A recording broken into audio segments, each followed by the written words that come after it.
time to talk about the retro. All right, let us get into Monday Night Raw for March 17th, 1997. The World Wrestling Federation, for over 50 years, the revolutionary force in sports and entertainment.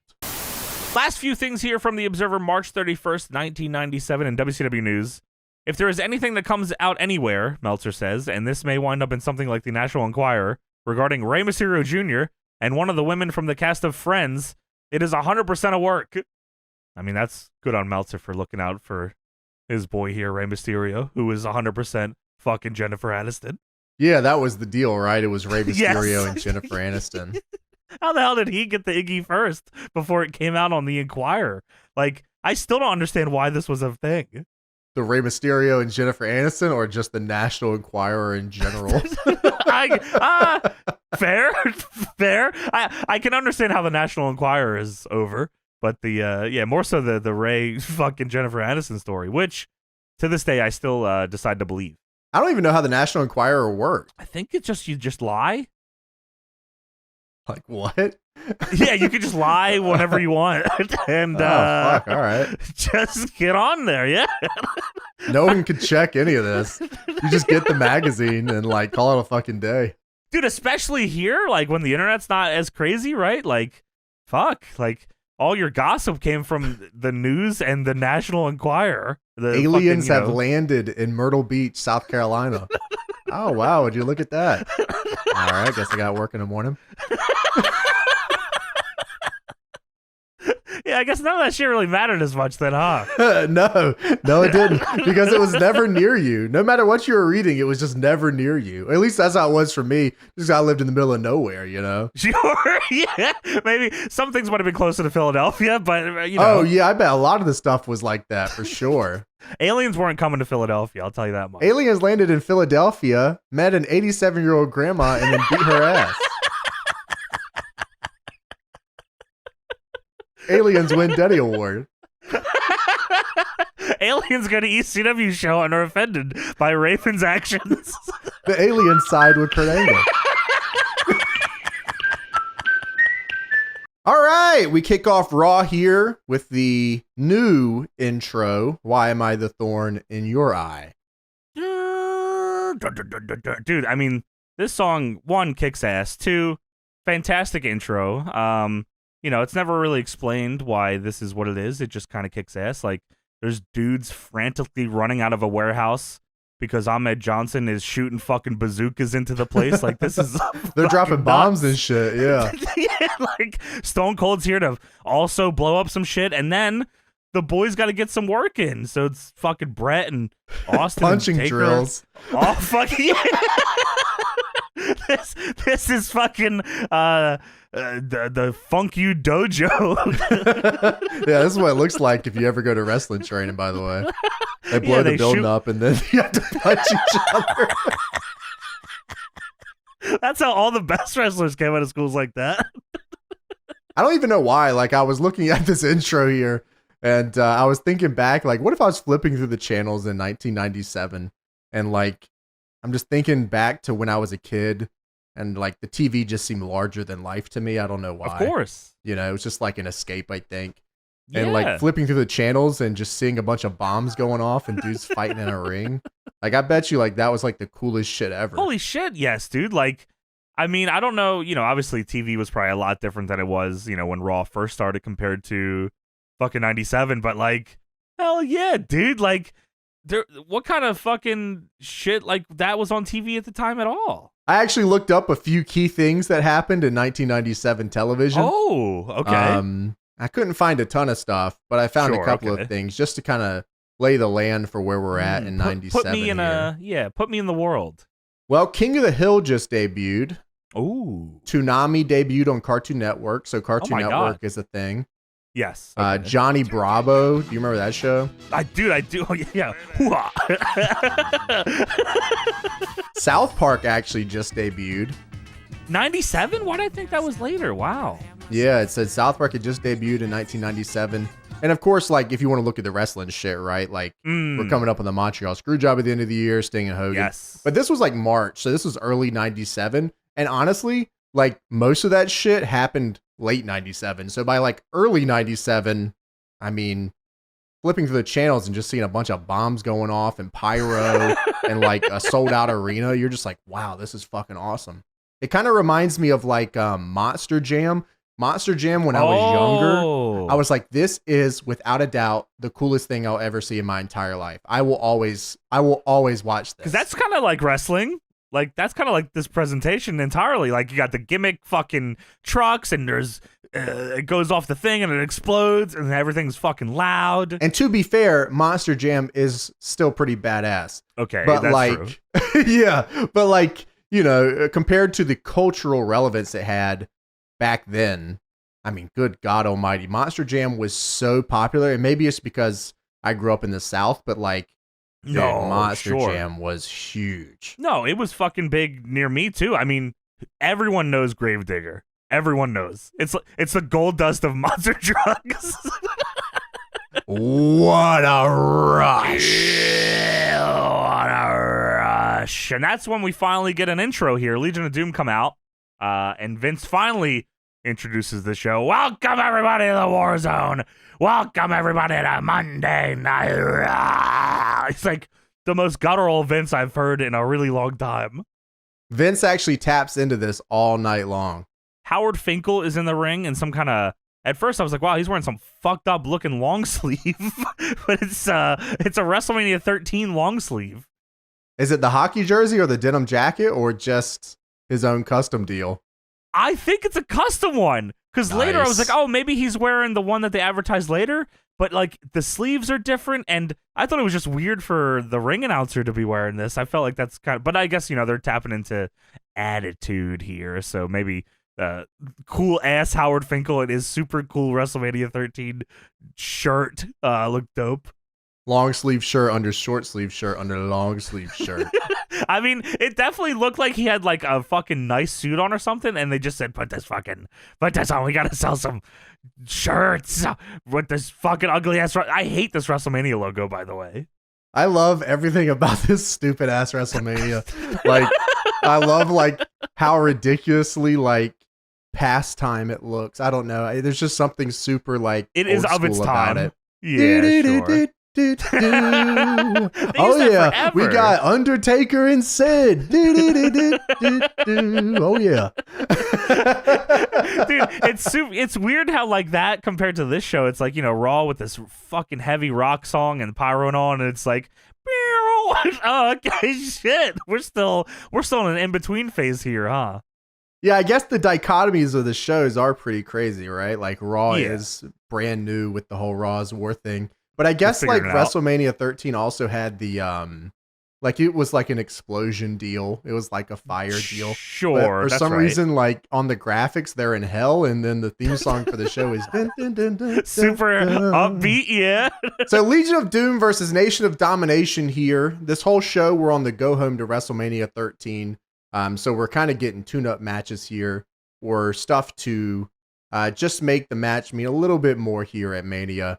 Ahmed and Farouk aren't here because they are at odds with each other, obviously, and we'll hear from them during the match, along with 800 other things. They're banned.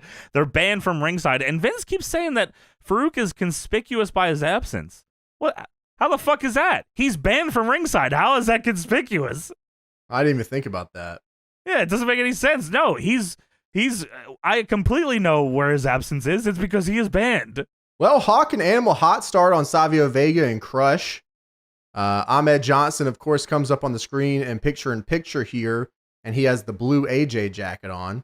Dude, so fucking cool. They show it again later, and it has the big WWF block logo on the back. I mean, this jacket kicks ass. Yeah, I like it a lot, too. He has the other version, too. I think we saw one that was red. The too. red? I thought that was cool. Yeah, that's right. We did see that. That's cool. I mean, he had a few of them. They're fucking sick as fuck. Yeah, he comes up here, picture in picture. I mean, there's, by the way, just to make it clear here, we're not skipping anything exciting in this first part of this match.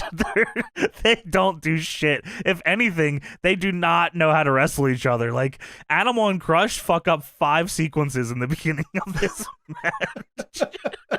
They didn't call shit.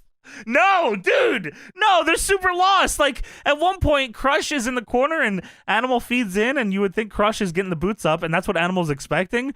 And he doesn't do it, and Animal just kind of fucking lays on him. Shit. They fuck up like a other spot. I forgot what it was. Yeah, just messy match that it's like a 2-seg match, too. I don't know what was going on here. I'd cut this from WrestleMania immediately. If Farouk and Ahmed weren't so cool, this match is not making it to the pay-per-view. So Ahmed shows up picture-in-picture here, and Vince says, well, Ahmed, the Legion of Doom are cleaning house right now, and you must be pleased. And Ahmed says he's very pleased, and Ahmed, unbelievable promo. Like, people talk about Scott Steiner being, his style of promo.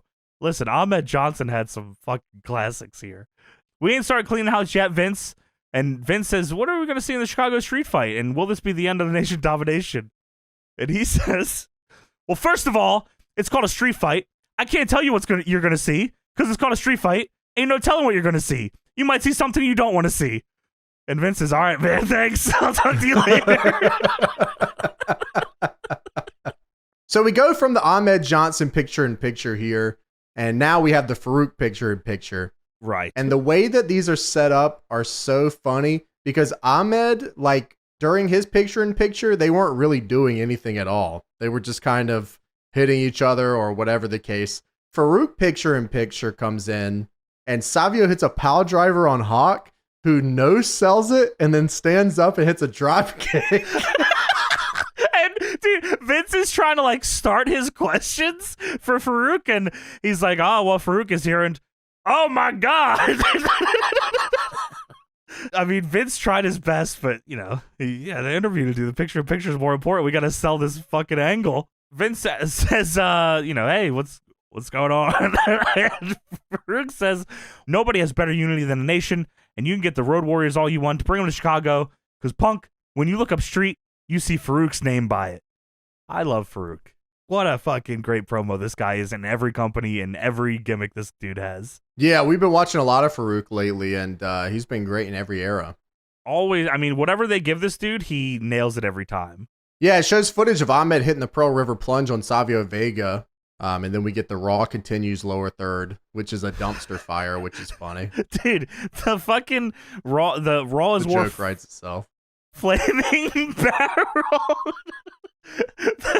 It's like you would see on like a GeoCities site, the Raw's War flaming barrel gif, just 2 frames going back and forth, the fire existing. Yeah, they Ahmed hit a Pearl River plunge on Savio, and then the Nation not only jumped him, but they hit him in the neck with a 2x4. I guess that's their thing now. Well, we get the WWF Slam of the Week presented by Cool Borders on the PlayStation. You play that? No, I played SSX, but I don't know about Cool Borders. I don't know if there was multiple Cool Borders. Maybe I played like Cool Borders 2 or 3 or something. I definitely played one of them, though. It was just, I don't know if I played it like a demo or something like that. I remember it being cool, though. Yeah, well, Undertaker chokeslams Sid and then fucking Taker dives on Vader. What the hell? This is the coolest shit I've ever seen. Dude, they sold it like it was the first time he ever did it, too. I don't know if he was just rarely doing the dive at this point or not. But, dude, yeah, chokeslam Sid, which is also gnarly looking. Sid's gigantic. And then just full sprint jumps over the rope on Vader and crushes him. It was video game style. That's how I like to do stuff in video games. I'll do one move to one guy, and then I'm hitting the ropes. All right, here we go. No time to waste, motherfucker. I got to go. So we come back to the match, Legion of Doom versus Nation of Domination here, and we instantly go to another picture-in-picture of Farouk's locker room, but he's not there anymore. Dude, I wrote down, I was like, holy fuck, man. They're thrown to another picture-in-picture. Can we get enough with these? But it actually was going somewhere. And you know what? If there was any match that was going to have a bunch of pictures, it probably should be this one. Yeah, Farouk's not there. He's gone. Then they throw it to Ahmed. And Ahmed is watching like a normal person would. He's watching the monitor. His back is to the camera here. And you can see the WWF logo on his AJ jacket. Pretty kick-ass. Vince says, well, Ahmed, if you can hear us. And Ahmed looks back over his shoulder like he's fucking annoying him. He's trying to watch the show, and Vince is talking to him. Vince says, hey, Farouk's not in his locker room. And Ahmed says, I'm not concerned. He was banned from the match. I was banned from the match. I'm going to keep my eyes on my crew and watch their back. Which, why wouldn't you? Until Farouk comes up with a nightstick and fucking beats the shit out of him. Dude, I also love that that as a wrestling fan, I'm like, sure, yeah, he'd be watching TV right here. And like a normal person looks at this and says, why is he at the barrel and cage room? Why is the TV in the barrel and cage room? Well, that's where all the top guys watch the show. Of course, they get no locker room and they gotta watch it out here. If anyone wants to watch the show, you have to come to the cage and barrel room. But sadly, the only person who wants to watch the show is Ahmed Johnson currently. Well, they went to the back, one of the stagehands, and says, hey, everybody, if you guys want to come watch LOD against the Nation, you can come watch it at the monitor. And nobody wanted to fucking watch this shitty ass match. Only one guy here in the WWF wants to push right now, and that's Ahmed Johnson. You always got to watch the people that are out there, man. That's it's true. Respect for the business. That's true. Sadly, guys like Stone Cold did not want it as bad. Yeah, what the hell, man? Come on. Well, he did later. Oh, you know what? He was watching a match later. That's true. Ahmed and Austin, the future of the business, which at one point, people did think that about Ahmed. Yeah, why the hell wasn't Aaron Ferguson at the TV? Brother, you don't want to push? Mike Bell was too busy getting his ass whooped in the back. Stone Cold probably pulled Aaron Ferguson aside afterwards and said, brother, I'm going to act like I saw you in there watching that TV. And then he pulled Mike Bell aside and said, if you ever see Perry Saturn without the hair, fucking get out of here. That's here, son. If you come back to the WWF, you will work a fucking match. Work a damn match once in your damn life. And you ever see on that piece of paper a name by the name what? You're talking to Stone Cold Steve Austin, son. You want to laugh at me? Son, I see you smirking. Is that funny? You laughing? Son, I see you not at the monitor. If you ever come back here, I'm going to make sure you get a match on Heat. Listen, I was talking about the paper. If you, that's right, you ever see on the paper, son, we laughing at. Sorry, sir. Yeah. I'm just... Something funny was on this monitor. I'm trying to watch. You ever see on the paper? Yeah, paper. I'm with you. That's right, on the paper. You see it? I'm gonna get out of here. What about the paper? What? No, fucking never mind. You want to talk about the paper? Eric Ferguson turns to Billy Gunn. What the fuck is that guy's deal?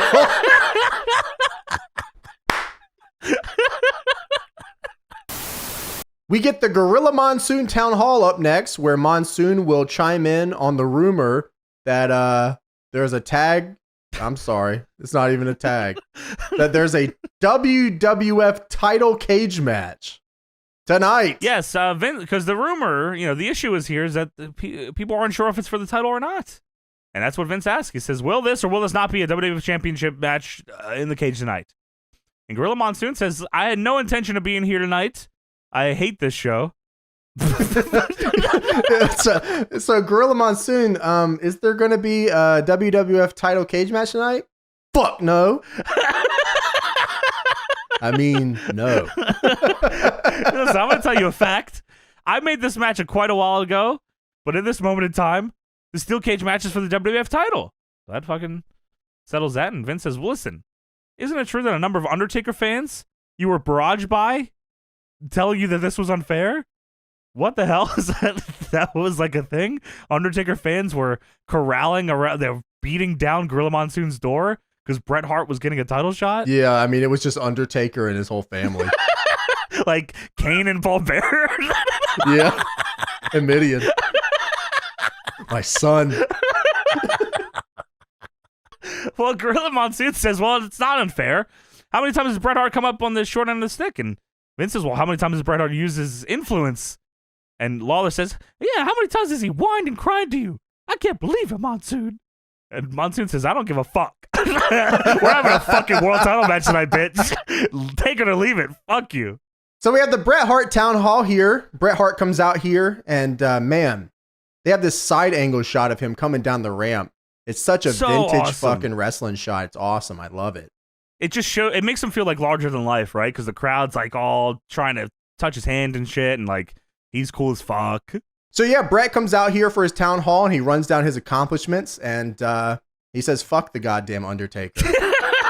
Dude, fuck Undertaker and fuck that lousy stinking hyena Stone Cold Steve Austin. I could be a 5-time WWF champion. That would be pretty awesome. Thank you, Gorilla Monsoon. I won the Rumble, which he didn't win, by the way. I won the Final Four. I'm a 4-time WWF champion. I think I deserve a little respect. This part of this story, I didn't really know much about. Like, everybody knows WrestleMania 13. Everybody knows the sharpshooter with the blood from a stone, fucking Austin bleeding. Dude. The double turn. Yeah, so, like, everyone knows that part. I didn't know how much they were already kind of alluding that Bret was turning before then. Like, in my brain, I guess maybe documentary brain of me just, fucking learning this years later, like, it was Austin got popular, so they turned Bret. And it was like, he was kind of already turning here. Well, the crowd still liked him. Yeah. Like, he was all but saying fuck you to everybody. Right. Yes. And the crowd was still like, he's still fucking kind Bret of like Hart. Bret Hart. Yeah, he's right. Bret Hart, man. He's still pretty cool to me. He said, I know the Undertaker's not too thrilled about this, but there's a kind of a new motto in the WWF. You scratch my back and I'll stab yours. And the Undertaker may not be too thrilled about it, but after I win, and I will win, the Undertaker need not worry because I'll give him a shot, and he can get in line like the rest of them. And after I change the face of WrestleMania 13, I step in the ring with that lousy, stinking hyena Stone Cold. He'll be in for the worst trashing of his life. I'm going to take all those collected moments of Stone Cold. It was never just Steve or Stone Cold or Austin. Every time he talks about him, it's always Stone Cold Steve Austin. Full stop. That's his name. That's like same with when he goes to WCW, Bill Goldberg. Bill Goldberg is legendary. Yeah, like that's just how it is with Bret. I like it, man. Dude, I do too. I think again, that's another thing I wanted to bring up. Something I kind of, just on the internet or whatever the fuck growing up, like it was kind of. I feel like not well regarded, but kind of the consensus that Bret was a bad promo for a long time. And every time we go back and watch these, I'm like, these are great. Yeah, I think Bret's promos have aged pretty well. I think like his cadence and the way that he talks very naturally, especially as we have gone on in history, 10, 20, 30 years, and everything just feels so fucking manufactured. Yes. It's just nice to like hear someone sound like they're just talking. Like that's just Bret Hart right there talking. So yeah, Bret fucking runs down Austin. He says that he's gonna take all those collected moments of Stone Cold Steve Austin every time he jumped me from behind and every time he stabbed me in the back, and he won't be able to scream loud enough the words "I give" in the submission match. And I just want to say the fact that Ken Shamrock is gonna be refereeing Ken this Shamrock. thing. I respect that. I respect this guy's reputation. And I just hope he calls it down the middle, and I hope he gets nice and close to hear those magic words "I quit." WrestleMania 13, I'll be the 5-time WWF champion, and I'll be looking at a nice, long, healthy run. The best there is, the best there was, and without a shadow of doubt, the best there ever will be. And this is fucking no interruption, right? Like no someone else's music hits and he comes out. This was almost as close to a WCW interview that you'll get on Raw probably for years to come, where the guy comes out, he fucking has his words, and now he leaves. This was great. Yeah, like a Mean Gene ramp promo on WCW or something. Yeah, okay, I get what you're saying. Yeah, that is a good way to look at it. It was cool. So we had the Shawn Michaels town hall. HBK is here. He gets the in-ring pyro for his return. Dude, he gets his. Yeah, I wasn't sure. It feels like it's his first time back, but I don't know if they. Anytime I see HBK in this era, I just think, oh, he's returning now. The big comeback is upon us. Dude, well, of course, Vince gives him the Shawn Michaels, which classic. So Shawn says that, that reaction definitely helped him find a smile he was looking for months ago, and you'll never guess where it was. It was back in San Antonio where I left it, but now I decided to bring it with me everywhere I go. So yeah, he thanks the fans for sending him cards and all that, and he says, nobody knows more than me except maybe my parents how hard and difficult I am to deal with. And he looks at Vince and says, you know what, you might know that too. Yeah, that's right. How about that? He's not even telling the half of it. He's fucking annoying. Holy fuck, Shawn. God damn, I hate dealing with this fucking guy. You are so much. Holy fuck. Like, I was hoping he wasn't coming back, Kang. Like, I don't know what we had like 1997 without him, but Jesus. Where was he gonna go? ECW? What's happening in the background of Shawn doing this emotional promo? Just interrupting. They're not even doing the promo anymore. It's literally them going back and forth on commentary, and then it pans back to them, and they're just looking at him. All right. You finished? So Shawn, talks about his condition, and Vince asks him about it, and he says, and the knee is coming along, and next week I'm going to see Dr. Andrews, and he'll let me know what's going on, and hopefully within the next couple months I'll be in the ring. Whether or not anybody likes it or not. Like, it'd be awesome if you just retired for a little bit, you son of a bitch. We just signed Bret to 20 years. Shawn's staring at them, waiting for his turn. So Shawn, says that I have to tell you, the time off has done wonders for me, and I know a lot of people don't like it. That's right. But when I get back in there, I'm going to be busting and moving. When I get back in here, the clothes are coming off one way or another. What? Okay. Could have just said you're excited to be back and wrestling for the fans, but all right. And Shawn says, he's going to be at WrestleMania. It's right around the corner. He's upset that he didn't get an invite for it. So Shawn's back just in time for WrestleMania, of course.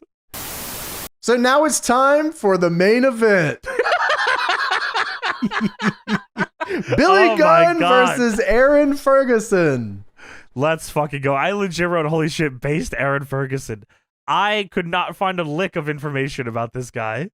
No. I mean, what a career this guy had. You could tell me he only existed right at this second here.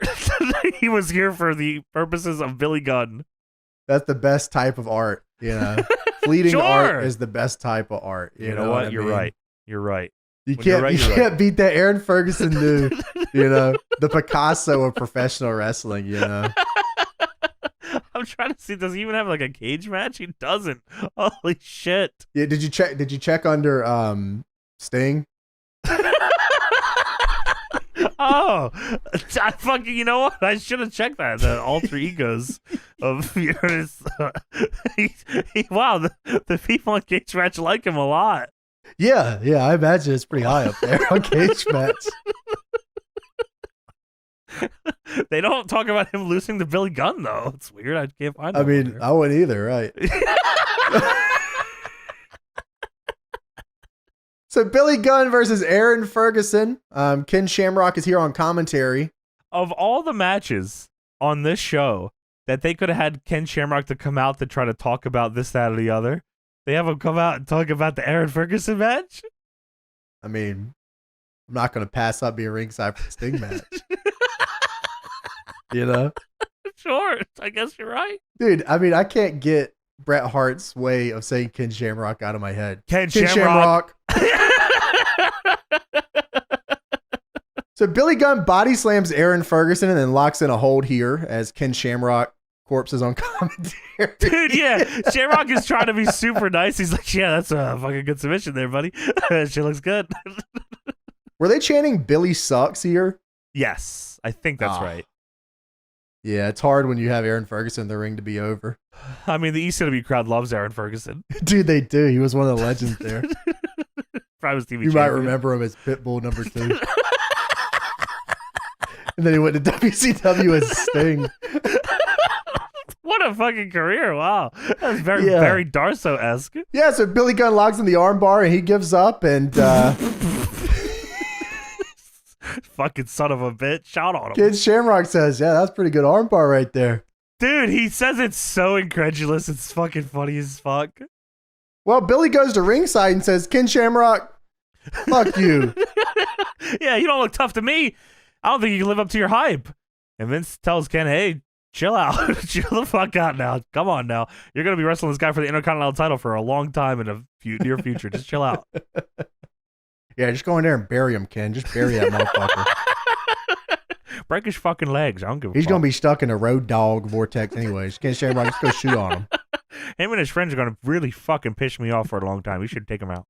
So Billy rolls back in the ring and calls Ken Shamrock to the ring. And Ken stands up, and man, he looks awesome. Dude, he looks fucking great. I mean, he's also in fighter stance, like his fucking fighting stance, which is awesome. Like, and Billy Gunn mocks it. There's a UFC chant. Yeah, I'm really glad that Ken Shamrock like got involved with professional wrestling. Me too. Like, I think he took to it pretty well. And I would never ever forget his entrance where he comes in and screams on the steps. Dude punches himself in the head and fucking flips out. Like, it is awesome. You could say, I mean, he's pretty ahead of his time here. Not only, like, you know, he's super early in early days of UFC, but, you know, like, other than, you know, him and Dan Severn, like, super early in the crossover of coming to wrestling. If a Ken Shamrock adjacent of how popular he was in UFC jumped over to, like, WWE now, he'd be a main eventer. Sure. It would have been cool to see DC jump. Oh my God, and he loves wrestling, right? Like, I know, right? That yeah, would have been cool. Yeah. So Shamrock stances up on Billy here, and they go to lock up, and Shamrock instantly puts him in an armbar, and Billy taps out. And like, I was like, oh, that's gonna be it, but no, Billy gets back up, and he said, "That's one time, but you can't do it 2 times," which is such a shitter thing to do. I actually love that. Yeah, and then Shamrock does it 2 times. Shamrock puts him in an ankle lock, which pisses Billy Gunn off so bad that he goes outside, grabs a chair, and tries to rush the ring, and he fucking is flipping out on the apron while the referee stops him. And he really wants some against Shamrock. So Billy Gunn powders up the ramp with this chair, and as he's leaving on the Tron, Stone Cold Steve Austin is here. He's here! Holy fuck, the scoops and rumors were true. They told the truth. He's here. Holy shit. So yeah, as you said, Stone Cold's now on the Tron, and Vince is talking to him, and Vince says, "Mr. Austin, you must be very impressed with what you just saw." And Austin says, "I ain't impressed with a damn thing," because Billy Gunn just got through with a brutal match, and Ken Shamrock went out there and tried to take advantage of him. I love that Bret Hart is like trying to turn heel here, and like Steve Austin's like, "Yeah, I'm still heel. I don't care." He's such a dick. Yeah, he total asshole. And I want to know what the hell's so impressive about that. All he did was get in a couple of street fights, and someone had a little video camera, and he does the Hollywood Blonde stunt. He did the Hollywood Blonde stunt, dude. Yeah, that's what I wrote down too. That's funny. I'm glad he got to do that. Yeah, that was like, I mean, you know, maybe at the time people called it way more, but I was like, oh, that's fucking pretty cool. And they filmed it, and all of a sudden he's a big star. He's overrated. One of these days, me and Ken Shamrock will square off, and I'll beat the hell out of him. As far as I'm concerned, all he's got to do is call the match like he sees it. If he sticks his nose in, I'll punch his lights out. And Vince says, "Well, why are you here?" And Austin has a fantastic answer for this. Vince says, "Why are you here?" Questioning why I'm here is a question a jackass would ask, son. Because I'm the king of the ring. No one can tell me I can't be here. When you set up a ring, I'm supposed to be here because it's my job. That is the best fucking answer he could have possibly given. That's fucking right. Yeah, right. Like, he's the ringmaster, first off. True. And the king of the ring, too. Yeah, double. Yeah, right? Like, this guy is all about the ring. Don't set up a ring if you don't want Austin to be there. You're damn right I'm happy Bret Hart's getting a title shot. And by hook or by crook, going into WrestleMania, he will be the champion. And it's going to be on the line. And when WrestleMania is over, you're looking at the new champion. And Vince says, what do you mean by that? He's going to be by hook or by crook. What are you talking about? Well, because Bret Hart never won the Royal Rumble. I won it. I won the Royal Rumble. I was supposed to go to WrestleMania anyway. The Final Four, he only won because I was crippled and I was sick. And I'm a damn lot better now. I was crippled and sick. Bret Hart on his best day can't lace my boots, and I will beat the hell out of Bret, and that's the bottom line because you're looking at the new champ. Fantastic. I mean, good Lord. Yeah. Obviously, what happens, happens. I mean, but even then, how could you not see this dude is so much different than everybody on this show? Yeah, for real. I love that he asked him, what do you mean by hook or by crook? I want to interfere in the main tonight. Yeah, I'm making sure Bret wins. I don't fuck with him, but I want the title. Yeah, I'm fucking the whole main up. Well, backstage, Sid is yelling. Dude, I legit wrote Sid yelling.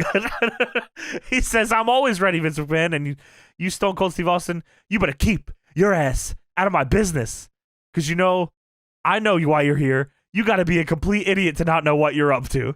Which I love that Sid knows. He knows that Austin's going to try to fuck him. Tonight, I'm going to take Bret Hart, I'm going to powerbomb him right to the floor, and I'll walk out champion. And one reason why is because I'm the man. I'm the master. And I'm the ruler of the world. This is there's obviously Attitude Era. The how many fucking stars are on top, but how many cool fucking dudes are on this show? Yeah, there is a ton of cool dudes on this show. Like and, Sid, Vader, Austin, Bret. I mean, Shawn's fucking cool. Like fucking Ahmed Johnson's fucking on this show. Like there is a lot of stuff happening here. So Vince starts talking on commentary here until the production team sets up the cage. And then, of course, we get to our main event of the evening, which is Bret Hart versus Sycho Sid for the WWF title in the blue steel cage. Dude, blue steel cage. This is a behemoth of a cage. This had sucked a bump against. Dude, yeah. I mean, like, it's funny, too, because there's points in this match where they're trying to climb over the cage to win. And like in my head, when I think of WWF climbing over the cage, I always think of like the mesh cage, like the big steel cage with the truss on the top. Of course. And I'm like, yeah, okay. They climb over this big cage. And then I look at this and Sid's standing on the top rope and he's halfway over the cage already. And I'm like, holy fuck. Wow. Yeah, in my head, it is not like this. So this is only Escape, right? That's what it seems like. I didn't see anybody trying to win any other way. No, and there's no ref in the ring either, so I assume it's Escape only. So yeah, but yeah, dude, but to your point as well, the other cage has the top part too. This is just a big bar you have to climb over and hope it doesn't jam your balls. Which was everyone's number one fucking problem with that deal, which is why they changed it to the mesh cage. That's what I was told. So Bret Hart makes his entrance first here. He comes out, all-time cool entrance to me. Like when I think of cool entrances, one of the first ones I think about is Bret Hart. I just love it. The kind of, I don't know if swagger is the right word that he has when he comes to the ring, but he has that, the Bret entrance. If you say Bret Hart entrance, you can visualize it if you've seen him enough. And like, he's just super cool. He's walking with a purpose. It's not Stone Cold walk with a purpose, but it's still, it's in the same vein. Yeah, Bret actually gives the glasses to the kid in the crowd, which is classic. Yes. I always think that's cool. I do too. And then the dichotomy of the entrances here. Sycho Sid comes out, badass as fuck, like completely different like aura compared to Bret Hart's entrance. Sid comes out with the WWF title, the ring jacket. He's fist bumping everyone. What a cool dude, man. He is so kick-ass. He is the man. Like literally, like that's. And I will say, WWF title looks awesome on him. This one especially. Yeah. I love the simplicity of his attire here too. It's very cool. Yes. Yeah, just black gear, right? Yeah, like with the ring jacket. Kicks ass. Oh, the vest, dude. Yeah. Mm-hmm. He is cool as fuck. And fantastic shape. The fist bumping fans is cool as shit. He gets in the ring, and even with this cage, they give him the Sid text pyro, which is awesome. Yeah, a lot of times when people talk about like guys from that era and they talk about guys that are huge, I mean, obviously Sid is tall, but everyone always talks about like Lex Luger, like he was absolutely shredded, and fuck, he was. Like Lex Luger Good was Lord, yes. on a different level when it came to his physique. But Sid is just, I mean, he is super shredded, man. Like he has separation on his delts, his lats, his back looks nuts. Oh my god. Yeah, man, he just looks great. I can't tell you enough how great Sid looks. No, he's also cool as shit, man. Like, dude, I mean, tall dude doing a power bomb is all I ever need in wrestling for the most part. Sid should have done the casualty of war to Bret in this match. Holy fuck. I mean, somebody's got to do it. Like, we're going to have to start talking. Jake something might have to start doing that fucking move. Like, something might have to give here. Fucking I don't Jake know Doyle. what that Jake dude's Doyle might not doing. be allowed to do it, though.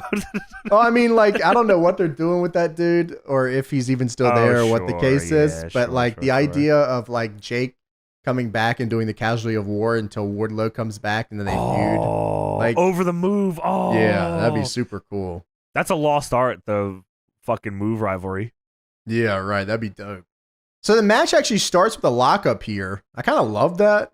Dude, I was surprised at how this match starts. Like, because, you know, you look at Sid, fucking monster.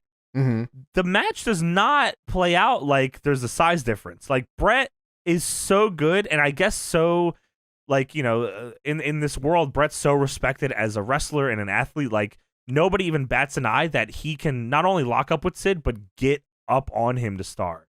Yeah, Sid overpowers Bret early here. I think the story they were trying to play is that like Bret has to work around how tall that Sid is here. So like the only times like he's cutting him off at some points, but all his cutoffs are like Sid makes the mistake, right? Sid will climb, he'll pull him back down, he'll take over for a second. Bret goes to climb, Sid grabs him, he just fucking throws him, right? Like that's kind of like the deal when there. When Sid grabs him too, it's so fucking nuts because he's not really like having to reach very far at all. No, dude. Yeah, when he stands on the top rope, he's like legit, like it's at his waist. It's nuts. Yeah, this is crazy looking. So yeah, Sid overpowers Bret early here. He slams him into the steel cage twice. I love the shot they got here off the side of the cage. It looked awesome. That had to feel like shit, dude. That's like that cage is unforgiving. Not mesh at all. For those, I mean, like I'm sure there's people that know, but just in case you don't know, this cage is, yeah, like James mentioned earlier, just blue bars. It's legit like a fucking cell. Sid goes to climb over the cage to win, and this is where I noticed, like, wow. I mean, he could probably step over this like big guy style on the ropes. He's up there taunting, yeah, and Bret fucking has to grab him by his ankle to stop him. And for some reason, it made me think of 2K Battlegrounds. Do you remember the cage match in that game? No. So it was the one where like you climb up. It was like there was money on the cage. And you had to try to climb up. I do remember the money deal. Yes, you had to try to climb up and collect the money, but the cage would, at certain points, like electrocute you. So you had to do it before you get electrocuted, or else it fucked you up. Yeah, that's what happened in this match. That happened to Homicide in TNA. He was trying to get the money. So Bret takes over after stopping Sid from climbing out, and of course he tries to climb himself. Sid grabs Bret off the top rope and mother effing bombs him. Fucking awesome. Sid tries to go to the door here to get out, but Bret grabs his leg, trips him, and this is where Steve Austin runs down. Of course, because Austin had a feeling Sid was going to try to escape, and Austin's here and he fucking closes the door, and Sid looks at him like, hey, what the fuck? Hey, fuck you, man. I told you I was doing this earlier. Yeah, you said on this show that you knew I was coming, so why are you surprised? So we go to commercial, we come back, and Sid hits the power bomb on Bret. And you know what? That should have been it. You know, Sid goes to climb up, but so does Stone Cold. Stone Cold climbs up the other side and starts whooping Sid's ass on the top of this cage. This is crazy visual. Yeah, man, they just start throwing at the top of this cage. And then Undertaker also runs down and he climbs the cage. Bret climbs the cage. They're all up there beating each other's asses now. Dude, this is fucking nuts looking. Yet these are not small dudes. 4 dudes up there battling on the cage. You can hear the cage squeaking from how much it should not have 4 guys on it right now. Undertaker punches Steve Austin off the cage. He goes down. He's on the floor now. Bret gets Sid into superplex position and hits the superplex on Sid right in the center. Oh my God. One, not only do I already love a great superplex, but I love Bret's superplex especially. 2, superplex to Sid is fucking nuts. Like that's a match ender. Well, Austin grabs a chair from the outside and uses it on the Undertaker. Dude, he hits him in the back of the chair, and then he starts stomping him out, and he pushes past the cameraman and says, "Get the fuck out of my way." I caught that too. That was funny. So Sid is climbing the cage now as Bret goes to the door on opposite sides of the ring. Who's going to make it first? And Taker slams the door shut on Bret, and Sid is able to climb out and win to retain the belt. I love this story, dude. I love this a lot. Like, these 4 guys, you know, 2 and 2 are facing each other at Mania. They all have their issues. Like, obviously, Bret and Austin have their issues. And, you know, I'm sure Taker and Sid have a story going on here, too. But the title is so important that they'd rather fucking see the guy that they ultimately would not like to be champion because they want to be champion. they'd rather them win here because if not, it'll fuck up their chances or make their chance better. In Austin's case, at Mania, I thought that, and I thought they executed this fucking great. I thought this was cool shit. Yeah, so I mean, Taker's facing Sid at Mania. Yes. So like, if Sid retains, Taker gets the title shot. Correct. If fucking Bret retains, Steve gets the title shot. Yeah, I mean, there's a lot here. I liked it a Cool. lot too, man. Yeah, I thought it was dope. So yeah, man, we get the Bret Hart Town Hall. Very infamous Bret Hart Town Hall here. The crew is breaking down the cage. Vince enters the ring to talk to Bret, of course, after losing the match. Bret is fucking pissed, of course. And yeah, man, what follows next is very legendary Bret Hart promo. Yeah, so Vince is here to interview Bret. He mentioned before the break that we were going to get a word from Bret, and Vince gets in the ring and he says, "Bret Hart, you got to be terribly frustrated, extremely frustrated over what just happened." Bret snatches the mic from him and shoves Vince down, and Lawler goes, "Whoa!" Which, I don't know if this is the first time somebody put their hands on Vince or not. I can't say for sure, but the reaction was pretty big. Well, it definitely changed the emotion in the room for sure. So Bret has the mic and he says, "Frustrated isn't the goddamn word for it. This is bullshit." We apologize, ladies and gentlemen. Sorry about that. And, yeah, wow. I mean, dropping goddamn and bullshit and stuff. Wow. I mean, I think that's why it was even crazier. Like, Bret was not this kind of promo, right? Like, we talked about his promo earlier, how he's, straight-laced and very, to the point, and this is Bret over the top. And I mean, this is on fucking television right now. Yeah, right. In 97, I mean, yeah, good lord. He says goddamn like 100 times here.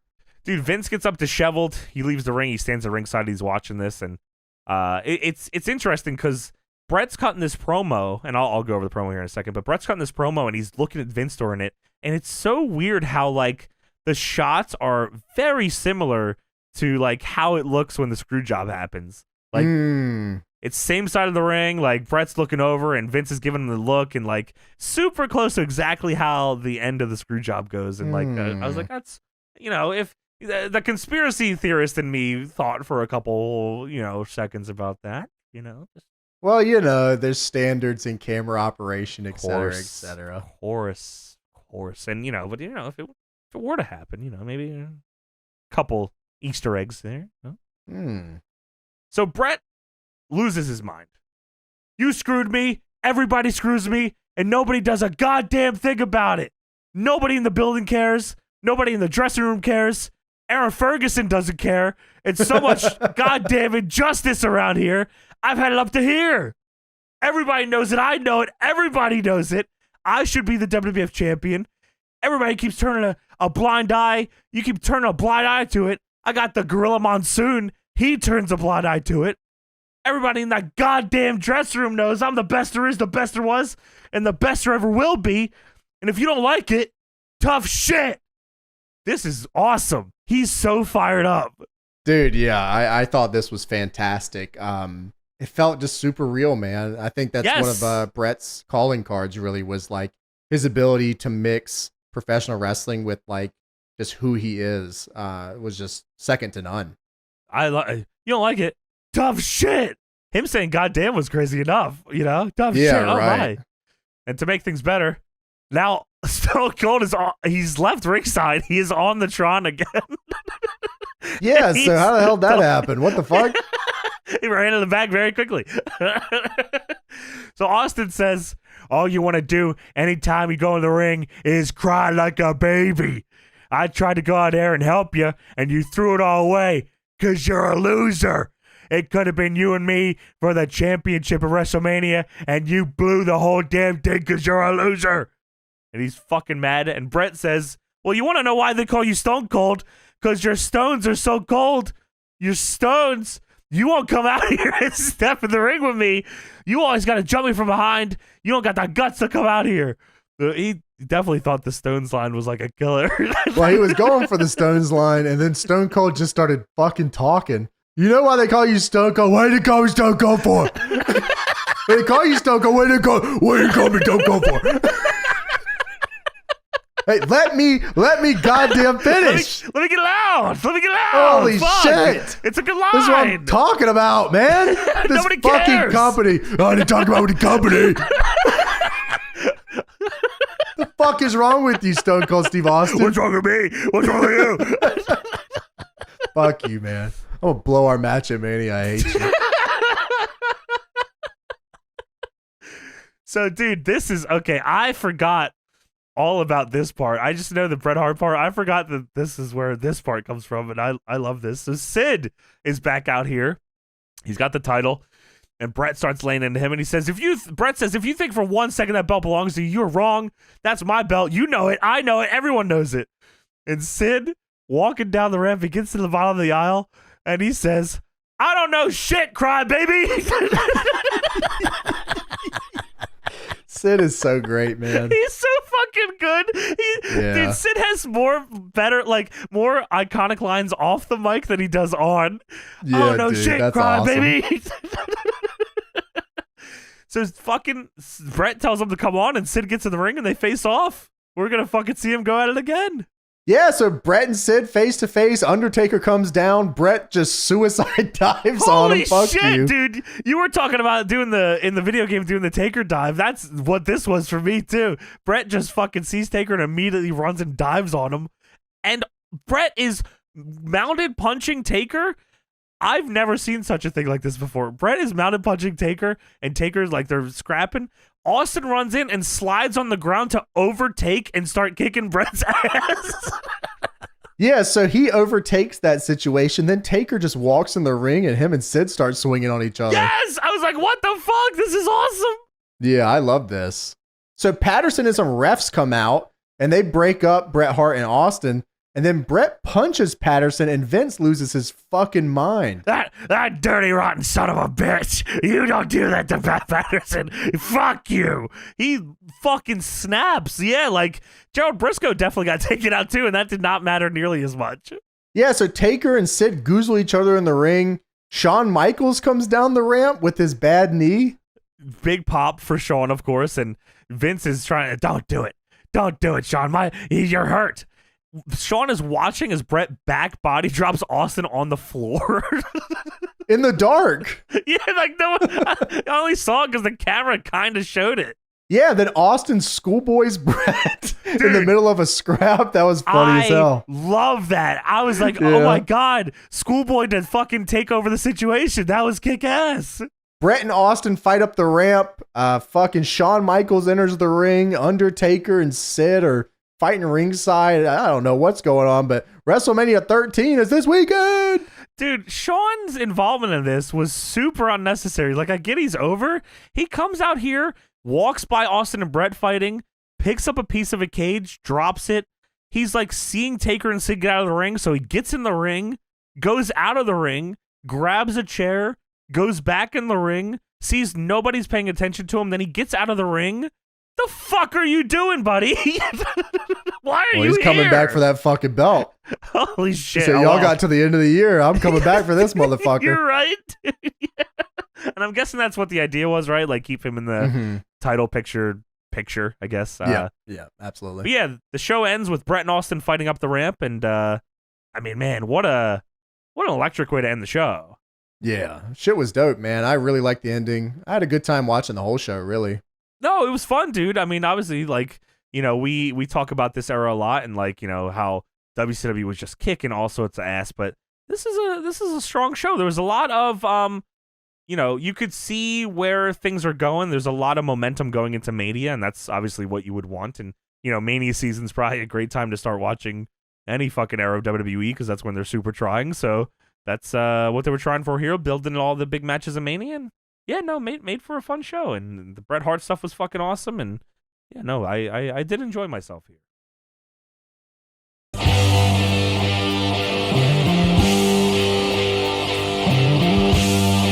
Thank you for watching. Now it's time to shout out the Big Money Tonight tier members, starting with Uncultured Shock, Scene K, Dankest Potato, King Jack, Ray Rags 14, and Z. And if you want to support me, check out my Patreon. It only starts at $3 a month. And until next time, Peace. Have you ever thought